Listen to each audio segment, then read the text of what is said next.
Good day and welcome to Letters and Politics. I'm Mitch Jeserich. Today we're going to talk about the transformation of the economy in a technological world. My guest argues that the transformation is so complete that it has actually killed capitalism itself. My guest is Yanis Varoufakis. Yanis Varoufakis is an economist, former finance minister of Greece. Currently, he's professor of economics at the University of Athens and the Secretary General of Democracy in Europe Movement 2025, DEM25. He is the author of a number of books. His latest, which we will be in conversation about, is called Techno-Feudalism, What Killed Capitalism. Yanis Varoufakis joins us from Athens. Mr. Varoufakis, always good to see you, sir. Thank you for taking this time. Well, thank you for having me back. It's a great pleasure. So the death of capitalism, and you make a very provocative argument that, I said in the technological world killed capitalism, but actually your argument, to be more precise, is capitalism killed itself. Almost. My argument is that capital killed capitalism. Capital, by capital, what I mean is produced means of production. Anything we produce, which we produce not in order to use or to consume, but in order to use it to produce something else, like anything from a fishing rod to a tractor to an industrial robot. These are capital goods. That's capital. That's what capital means? You purchase something to produce something more? You produce something which you use to produce something else. That's what capital is. It's a produced means of production. That's why I give the example of a fishing rod. You create a fishing rod to catch the fish. You build the tractor to plow the land. You create an industrial robot, not because you like to use it for your pleasure, but because you use it in order to produce an automobile. So that's a produced means of production. That's what I mean by capital. I don't think of capital as money. It can take a money form, but capital is a produced means of production. And come to think of it, it's at the heart of the transformation of society 300 years ago from feudalism to capitalism. So under feudalism, it was land. If you owned land, and a lot of it, then you were the ruler of the universe, right? You were the landlord, you were the landed gentry, you were the feudal lord, you had power. You were the lord, the earl, the baron, and you had political power, economic power, military power, all sorts of power. Okay, that was feudalism. Now, what's capitalism? Capitalism is a system whereby wealth accumulates not so much to the owners of land, but to the owners of capital, of produced means of production. So under feudalism, land was the asset which allowed you to accumulate wealth and power. Under capital, it was machinery. It was produced means of production. It was capital. So my thesis, to cut a long story short, is that capital became so triumphant. It triumphed so strongly. It had no living threat from labor, from government, from society, from co-ops. It steamrolled over all of us. That it mutated. Unopposed capital mutated and created like a virus that mutates into a more toxic variant, which then kills off its host. Capital became so strong, so toxic, such a mutant version of itself that it killed off its host, which is capitalism, and replaced it with Techno-Feudalism. Let me just follow up on the word capital again, because I think a lot of people do think, and you mentioned, that there's a sense that capital might mean money. When we hear economists say capital, do they all agree that capital is the production or the purchasing of something to produce more? The production itself. It's a mistake to think of capital as money. Money existed before capital, before capitalism. Yeah. Let me say this again. It's a mistake to think of capital as money because, let's face it, money was always around for thousands of years, well before capitalism.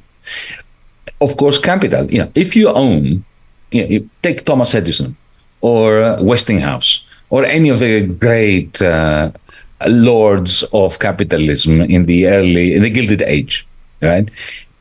Where did their power come from? From owning the electricity grid. The vertically integrated chain from, the light bulb all the way to the power station. Or in the case of Henry Ford, the production line. He had everything from steel mills producing the steel all the way to the last Model T that he was selling. Right? Of course, when you have these means of production, they belong to you. When capital is owned by you, then you can easily translate them into money. But to say that capital is money is a mistake. Yeah, no, that's a very good point. I mean, we have coins going back a couple thousand years. So money has been around for a long time. Of course, what we haven't had for a couple of thousand years is an internet, is an online world, is the technology, the phone, the smartphones, and all of these things. Tell me about this term you have, and you write about cloud capitalism. Cloud capital, not cloud capital. I keep messing. There I go again. I keep messing these up.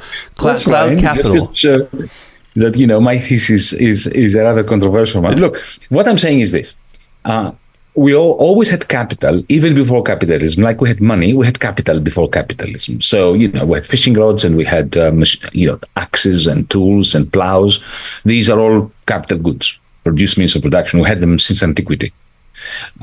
Capitalism is a system where power comes from owning these tools, these machines, these produced means of production, not from owning land per se. And the point I'm making is that over the last 15, 20 years, since the internet, not since the internet was created, but since the internet was privatized after the 1990s, the first form of the internet, what I call Internet 1, was like a commons. It was a capitalism-free zone. Those of us old enough to remember it and to use it, even before it was called the internet, remember it as a splendid digital space where we collaborated. It was a gift exchange. I would write a program and give it to you for free, and you would use it. Even to this day, our listeners will note that when they go into Chrome, into Safari, into whatever web browser they have, at the top there is the HTTP : and then the URL. HTTP is a program. Somebody wrote it and didn't sell it, just gave it away. So the first internet was a commons. But when it was privatized by big tech, by Facebook, by Google, by the cloudalists, as I call them in my book, then the internet changed profoundly. So the point I'm making is this. Remember I mentioned the mutation of capital? The mutant capital that emerged and took over and killed off its host capitalism. Well, that's what I mean by cloud capital. And here is the difference between cloud capital and all other forms of earlier or terrestrial capital. What lives in here, and now I'm pointing to the microphone, my cell phone, so that our listeners know. What lives in here is a form of cloud capital, which is very different to fishing rods, industrial robots, electricity grids. In what sense? This is not a produced means of production. It is a produced means, a machine, the purpose of which is to modify behavior. Now, behavior modification has always been with us. I mean, what you do, Mitch, with your program is you try to modify the behavior of people, to inform them, to educate them, to influence them, because that's what we do. Whenever we open our mouths, we try to modify people's behavior. This is part of human nature. It's part of society. It's the discourse. Orators, philosophers, priests, revolutionaries, anybody who opens their mouth has tried to modify the behavior of others. But this is the first time ever that we have a machine, a piece of capital, a produced means that modifies behavior. So once upon a time, it was just advertisers. That's why I use as an allegory Don Draper, the protagonist, the leading character in Mad Men. Brilliant man, half drunk, decrepit, but nevertheless he had brilliant ideas on how to influence people, to make them buy burgers that they neither need nor want, right? Modify their behavior so that they actually consume stuff. That's what the advertisers did. Well, today, it's all done by machine. And it's not any kind of machine. It's a machine that is essentially functioning on the basis of algorithms that live on the cloud. Now, of course, the cloud is not up there. It's down here. It's totally terrestrial. It comprises server farms, huge server farms that are like factories, optic fiber cables, cell phones, cell towers. So it's really material. It's not airy-fairy stuff that lives in the cloud. We call it the cloud, but it's not the cloud. It's down here on Earth. And this is my point. My point is that this cloud capital has done two major things. It's done lots of things, but two are the major changes that cloud capital has brought to our lives. The first is that it has replaced markets. So think about it. If you have, like I have a Google Assistant here or an Amazon Alexa, just to test them out. This is my excuse. They present themselves, or Siri on your phone, or Bixby, or whatever they call these assistants. They present those as our servants. So we give it instructions, wake me up at 7 a.m, or order some milk, or book me a ticket to fly to New York, right? They appear as servants of us, but they're not. They're interfaces that connect us to the cloud, to this cloud capital, which is designed, coded, so that we train it to train us, to give it information about us, so that it is trained to train us, to train it, to train us, to train it, so that it gives us good advice, captures our attention. And then because it's given us good advice in the past about what books to buy, what music to listen to on Spotify and so on, they're very good. I mean, they always give me advice on what to read, which I never regret following, or what music to listen to. Then once they grab their attention and have impressed us with how good their advice is, they can say, if you want to buy an electric bicycle, this is the one to buy. And then you buy it.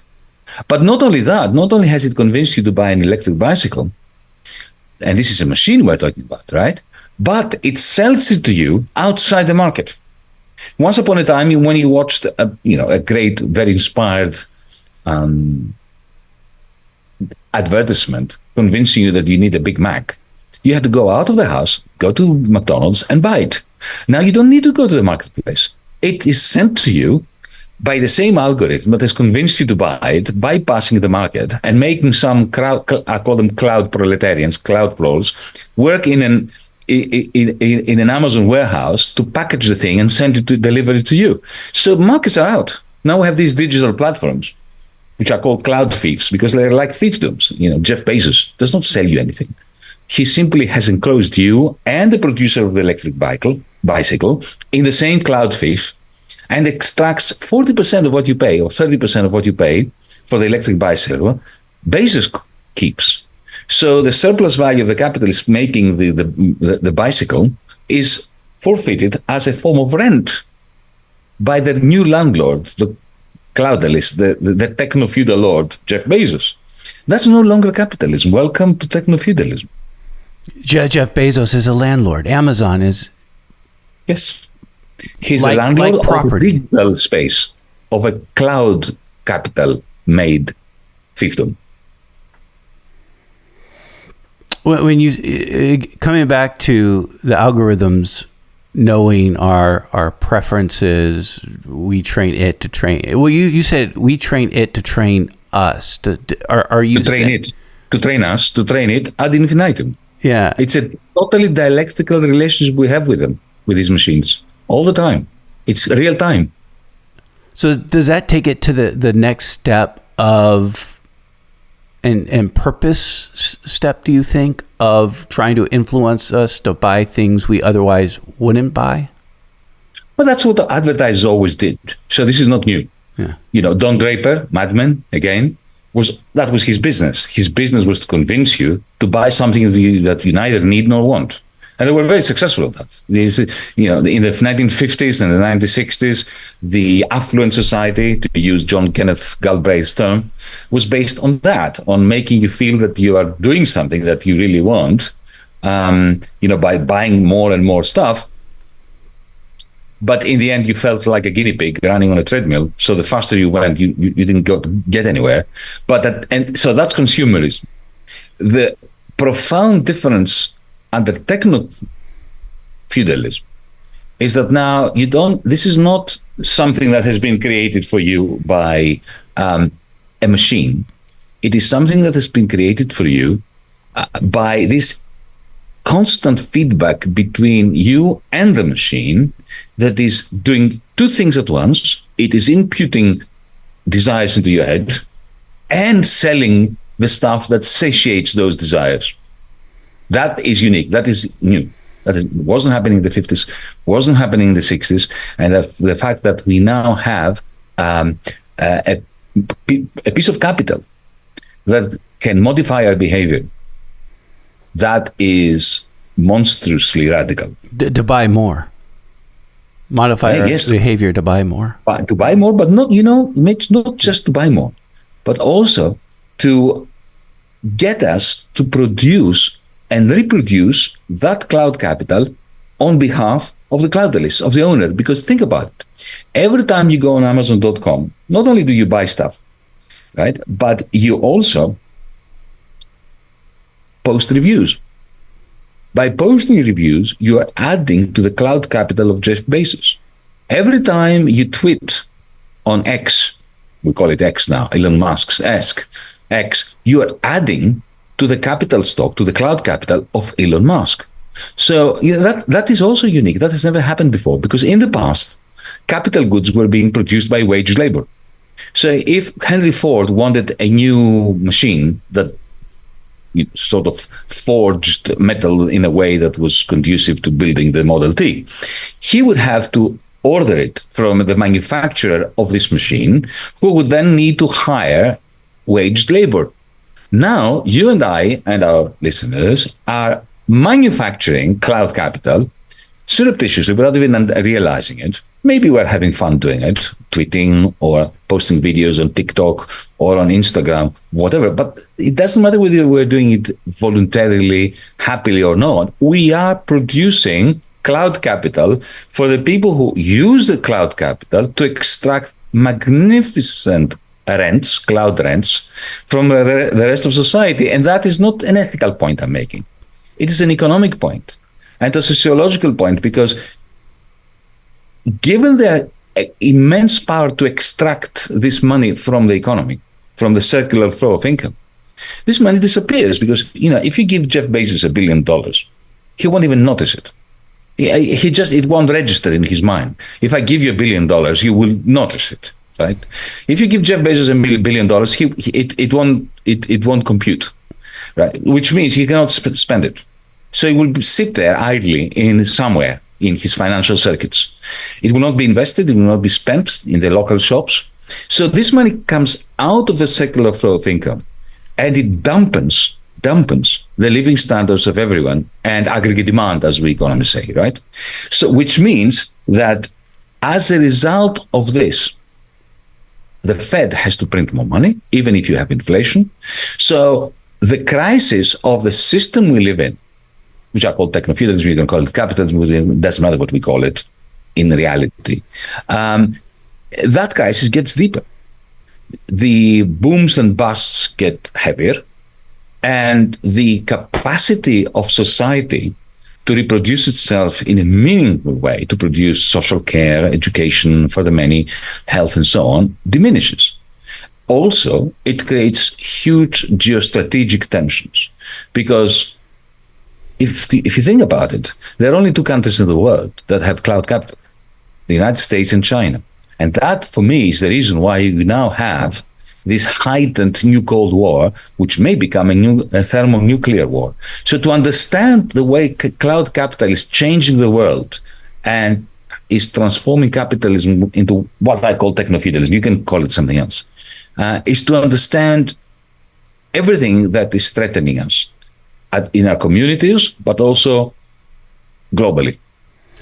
You mentioned China and the United States as the only two nations with cloud capital. Is that because that's where the tech companies are? Yes, these are the two countries. Whether we like it or not here in Europe, we don't like it, but it's a fact. We have to accept it. There's no European Google. There's no European Facebook. There is no European Tesla, for that matter. There is no European Nvidia. There is no European, the Magnificent Seven, as you call them in the United States. But in China, for every big tech megamoth, Goliath, there is a Chinese version. And indeed, the Chinese are ahead of the United States. Not so much technologically, but in terms of one important parameter. There is no clash in China which resembles the clash between Wall Street and Silicon Valley. In your country, in the United States, Wall Street will never allow Apple or Google to take over finance. Goldman Sachs, JP Morgan, Bank of America will nuke Silicon Valley before they let Silicon Valley take over their capacity, Wall Street's capacity, to extract financial rents from you. They will never surrender the payment system. So Visa, MasterCard will never allow. They will accommodate Apple, as they do with Apple Pay and Google Pay and so on, but they will be the main players. They will receive the majority of, the lion's share of financial rents, which means that the development of cloud capital and financial power are kept separate because of Wall Street's power. In China, they don't have that. So in China, there is an application called WeChat, which doesn't exist in the United States or Europe or the rest of the world. And WeChat can do anything that our apps can do in the West, like, the equivalent of Netflix, of Spotify, of Instagram. You can post videos, you can watch movies, you can listen to music, you can text, and WeChat does all that, but it does also something else, which no application in your country can perform. You can make payments to any Chinese person, or actually to anyone who has maybe German or Dutch people who have bank accounts in renminbi, in yuan, Chinese bank accounts. You can make any payment at zero fees. That is a very powerful app. And the United States doesn't have that app. And if you are sitting in Washington, D.C., and you are one of the serious policymakers, not the people who contest elections, because they are not the serious ones. The serious ones are behind the scenes, not contesting elections. The people who are in the know, okay? You would be very, very scared of WeChat. Because why is America hegemonic? One reason, of course, is the military, that you have bases in hundreds of countries. But the main reason is the exorbitant privilege of the dollar. That the dollar, the American dollar, is the only currency in the world that people want, even if they don't want to buy anything from Americans. So, when I put gas in my car here in Greece, even if it is a Greek company that I buy my gas from, that has bought, petrol from a French refinery, that got the oil from, Algeria, there's no American involved in that. Still, at some point, there has to be a conversion from my euros to your dollars. So there's going to be a demand for dollars, even though I am not buying anything that involves any American company at all. This is, that there's only one country in the world that has this privilege, and that's the United States, because it has the monopoly of the international payment system. That's the dollar. But now the Chinese, even though they don't necessarily want to challenge the monopoly of the dollar, that's an important point, but that's a separate one.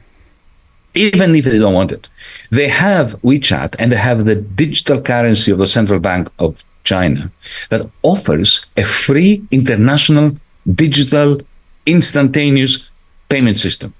If you're sitting in Washington, D.C., and you are one of those people who asks themselves the question, how do we maintain the hegemony of the United States of America? You look at WeChat and you look at this agglomeration, this merger of Chinese big tech, Chinese cloud capital, and Chinese finance, and you're very worried about it. And that, to me, is the reason why we have a new Cold War. This is why Joe Biden did not overturn the Donald Trump policy who started by banning Huawei, if you remember, NZE. Trump started the new Cold War, but Joe Biden did not undo it. He turbocharged it with the CHIPS Act and all that.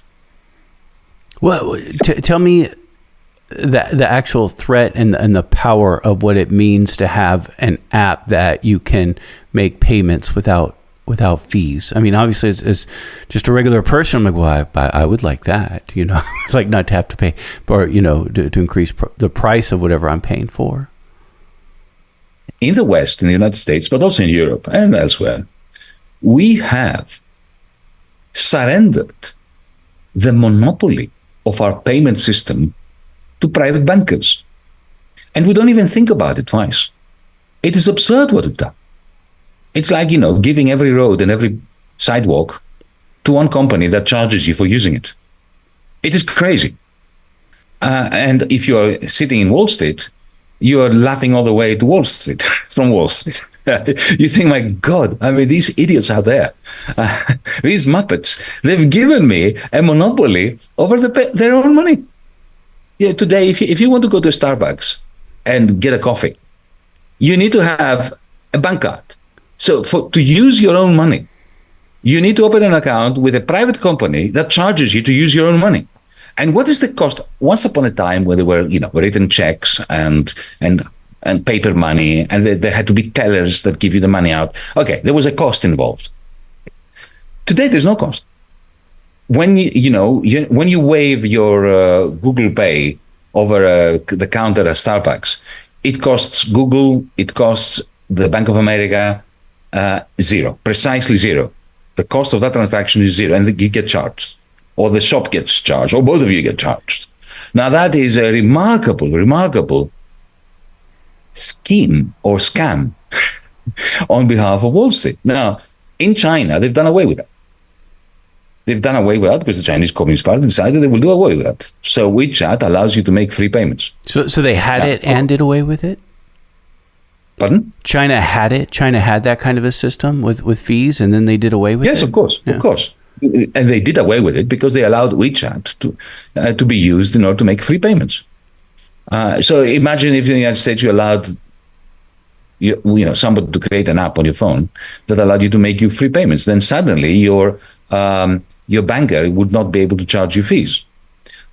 So that is a clear and present danger for both Wall Street and particularly for the dollar payment system, because the Chinese now have created an alternative to the dollar payment system.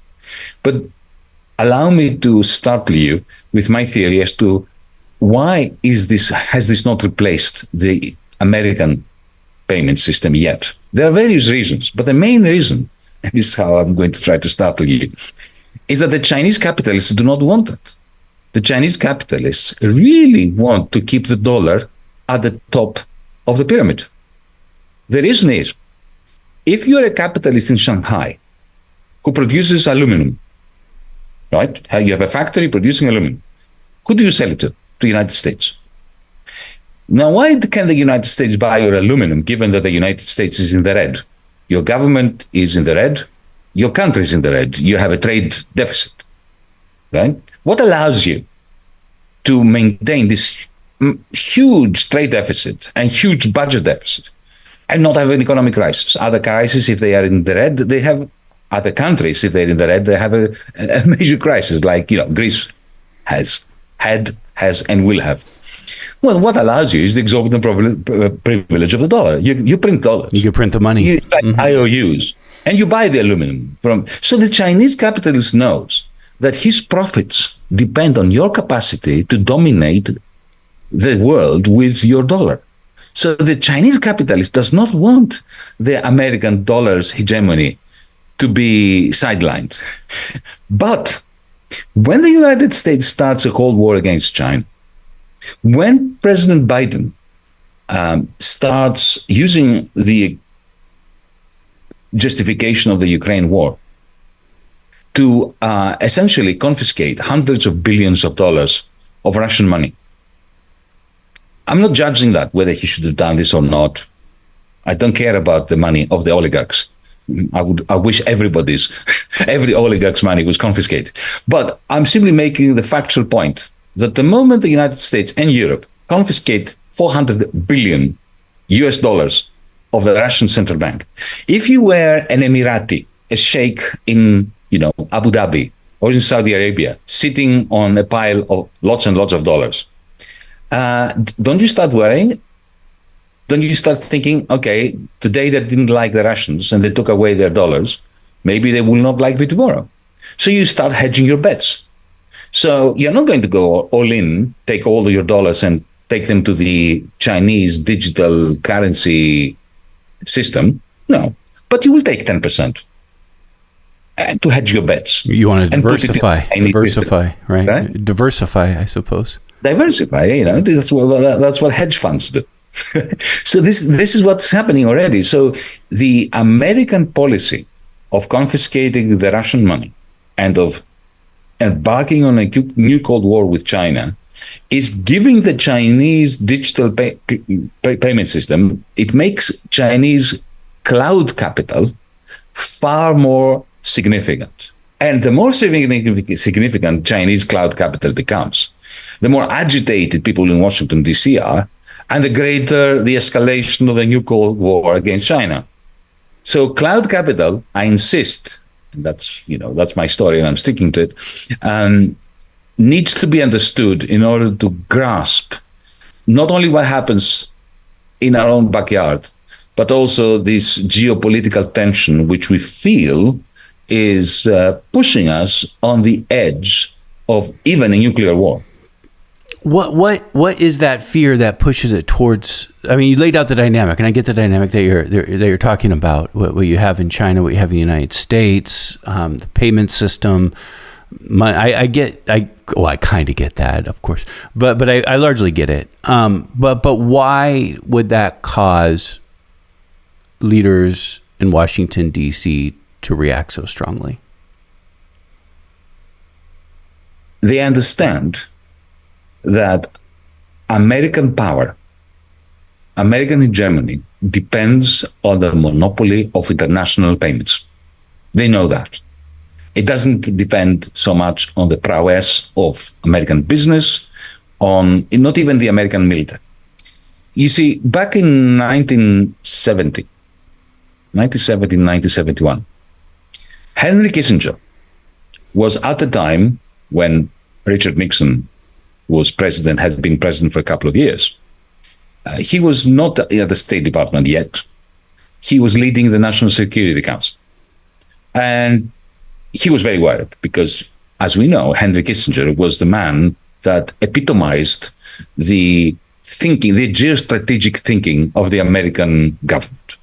Doesn't matter whether they were Democrats, Republicans, he was asking the crucial questions regarding the geostrategic power of the United States. And the question that he asked his staff at the National Security Council back in 1970, by means of a memo, he said, now that we are in deficit, he meant that now that the United States, because of the Vietnam War, the Great Society program of LBJ, America had a large deficit, trade deficit. It was buying more stuff.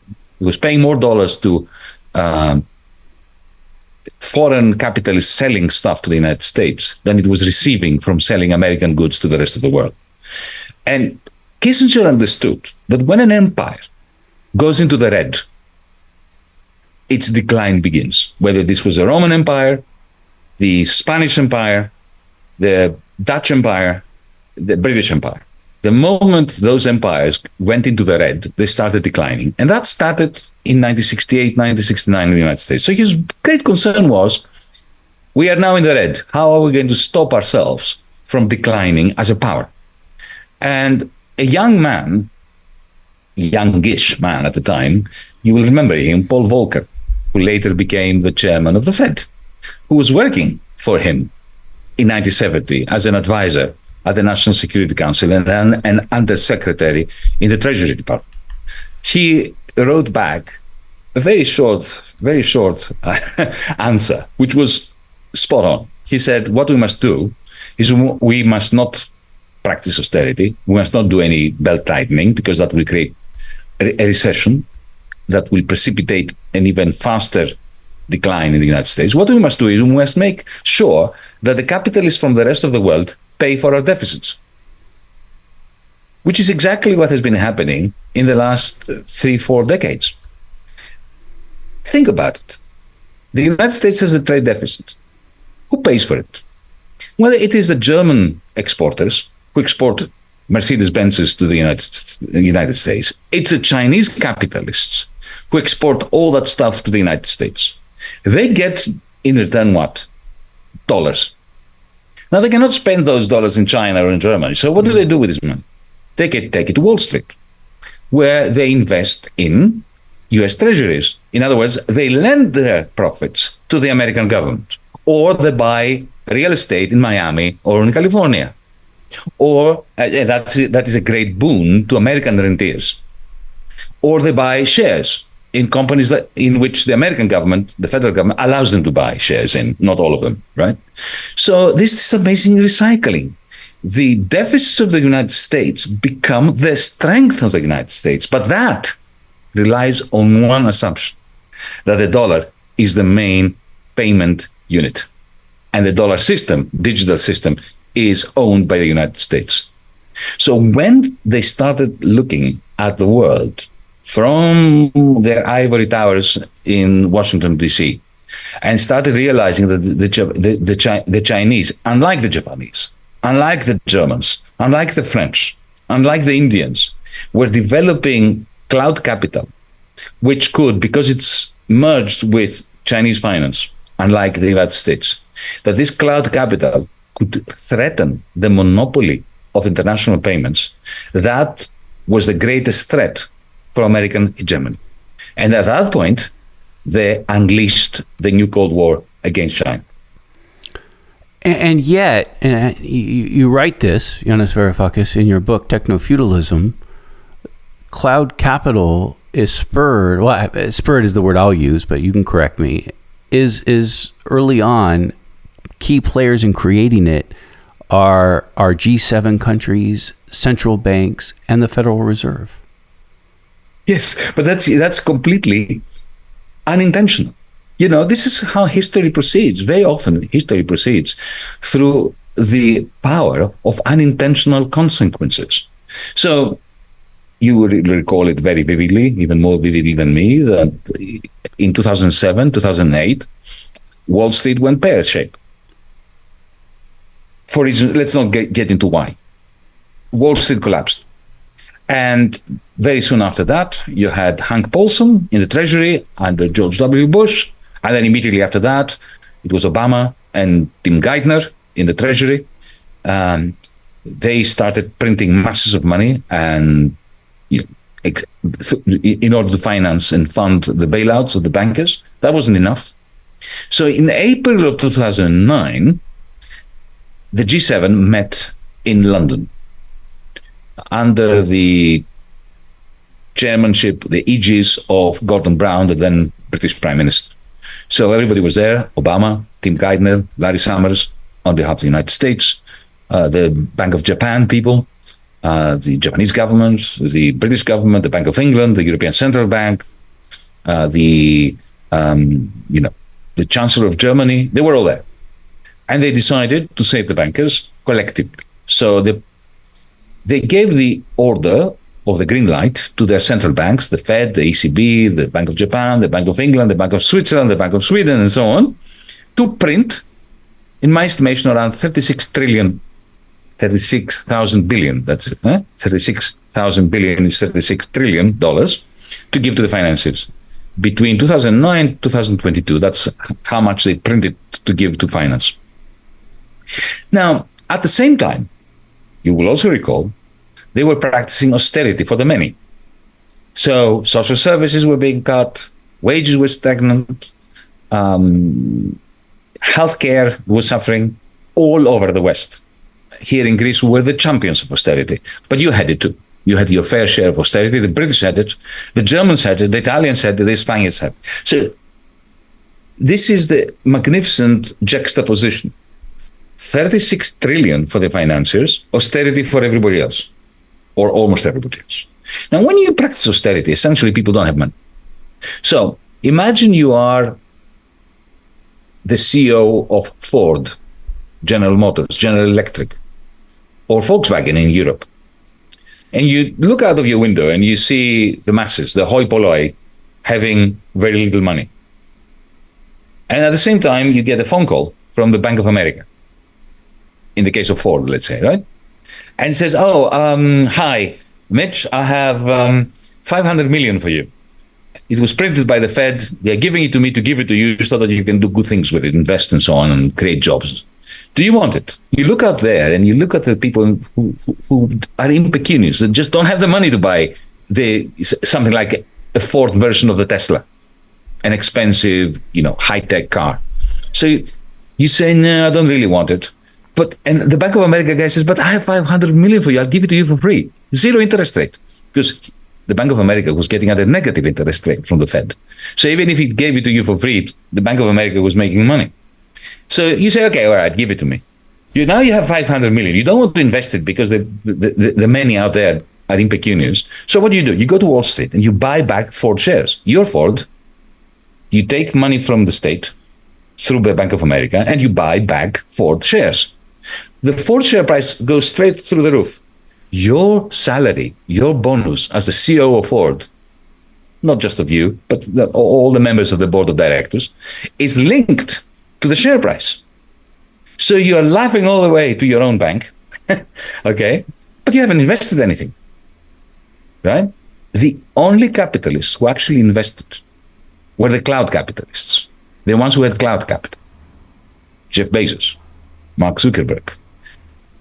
Take Facebook. I have it on good authority from within Facebook, and I have this information in my book, that out of every $10 that went into Meta, into Facebook, into creating the service and the AI and everything that makes Instagram and Facebook work and so on, out of every $10, 9 was printed by the state, by the Fed. So essentially, and this is the unintended consequence. I'm not saying that the Fed printed it in order to finance cloud capital. No, they did it in order to save the bankers after 2008. They had no idea that the unintended consequence of those bailouts would be that essentially the state produced cloud capital on behalf of its owners. That's why it's not capitalism anymore, because it's completely state-based. So the state has created a new kind of digital landlords who charge rents. They don't extract profits. They extract rents. And that's why I'm saying, and I know it's got shocking value and it's controversial, but I'm saying to my readers, this is no longer capitalism, folks. This is a kind of techno-feudalism. We haven't gone back to feudalism of yesteryear. No, we've moved beyond capitalism to something worse than capitalism, which combines capital, cloud capital, with feudalism. And the rent is paid. If I am a manufacturer of an item, I have to pay Amazon, Jeff Bezos, to have my product on their site. That's what the rent is for. Yes, indeed. But it's exactly like feudalism. That is exactly the same. Under feudalism, you had artisans making, swords and plows and hammers and stuff. And they had to pay a large segment of whatever money they made to the landlord. Well, this is, if you're selling cameras on Amazon, you have to pay 30% of every dollar you get from selling your cameras to Bezos. So you end up essentially with tiny profit margins. Profit gets squeezed and the rent gets expanded. And that is not only an impediment to development, to economic development, it's also, as I said before, it's a macroeconomic source of crisis. Because all this money exits the circular flow of income. In some ways, and maybe this was like feudalism in the past, I do feel trapped by all this, just as, a quote unquote consumer. In one sense, I would like to go to a department store to buy things again, but there's hardly any that even exist anymore. The big ones where I live in Oakland, California, have all closed down. So in one sense, I feel forced, actually, if I need something. I don't have a car, I can't travel far distances. I feel forced to have to buy from Amazon or other places online. But I also feel a sense of being trapped by, I feel powerless once I'm on there purchasing things. Sometimes I buy something I don't receive. Maybe if I tried hard enough, I get refunded, but eventually I give up. And it just feels like there's almost impossible to communicate with somebody over at, and I don't know if this is at all connected to it, this sense of techno-feudalism, but there's certainly an entrapment, I feel. Now that I'm in, they got me in for the convenience, and now I feel trapped. Yes. Look, a couple of points here. The first one is that absolutely, when those platforms begin, I call the cloud thieves, as I call them, when they begin, they're incredibly nice to you, whether you are a consumer or a producer. So publishers newspapers and publishers were, just incredibly happy when Facebook allowed them to share their material and essentially advertise themselves for free on Facebook. But then once they invested a lot in marketing everything they were doing through Facebook, then Facebook had them. They grabbed them and they started milking them, essentially pushing them down on your timeline and saying, if you want to go back up to where you used to be, you have to give us a higher rent. Similarly with us, consumers, exactly as you say. Initially, Amazon was fantastic to us. Now it treats us, the higher the switching costs, the higher your cost of finding another platform or finding a bricks and mortar store in your vicinity, the harder it is for you, the more shitty their behavior towards you. Excuse the unscientific language, but a friend of mine, Cory Doctorow, who you may know, has come up with a term for describing what you described, and it's a beautiful term. It should be coded as the new scientific word for what you described. He calls it enshittification.